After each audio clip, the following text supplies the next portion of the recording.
4.3 ընտրատեղամասում էի Արաբկիրի, քվեատուփի մեջ ծրարների մի մասը չէր բացվել, մեկ էլ տեսնեմ դուք ասուլիս եք տալիս ու ասում եք ժողովուրդ ջան, ես պատմական հաղթանակ եմ տարել, այդ ընտրատեղամասում 1286 ընտրող մասնակցել էր քվեարկությանը, եւս 99 մասնակցել են գոսպիտալի զինվորները, այսինքն ընդհանուր առմամբ 1385 ընտրողի ձայն հաշվի չէր առնվել։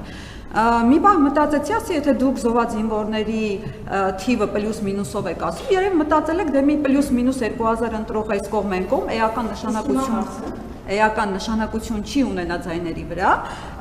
ու այդպես հաշվարկել եք, որ դե մի 2000 այս կողմ են կողմ կլինի, բայց դա համատարած էր, միայն այդ ընտրատեղամասում չէր, ավելի ուշ պարզվեց, որ թիվ 8 ընտրատարածքի բազմաթիվ ընտրատեղամասերում նույնպես ձայների հաշվարկը չէր ավարտվել։ Հիմա հարց, եթե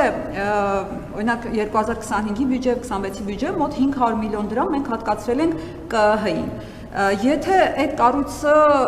ոչ մի բան չի անելու, դուք եք ամեն հարցի պատասխանը տալիս եւ դուք եք որոշում։ Ինչի ենք մենք ֆիկտիվնի այդ կառույցներին պահում։ Նույնն իրավապահ համակարգին, երբ որ ամբողջ քարոզարշավի ընթացքում դուք որոշում եք ում բռնել, ում չբռնել եւ այլն, ինչ իմաստ ունի, չարժի արդյոք էկոնոմիա անել 500 միլիոնը եւ դուք ամեն ինչ որոշեք եւ հաջորդ կարևոր ճշտումը, որ ուզում եմ անել, դուք ասել եք, որ եթե սահմանադրական մեծամասնություն չձևավորենք, կլինի աղետալի պատերազմ սեպտեմբերին։ Հիմա հարց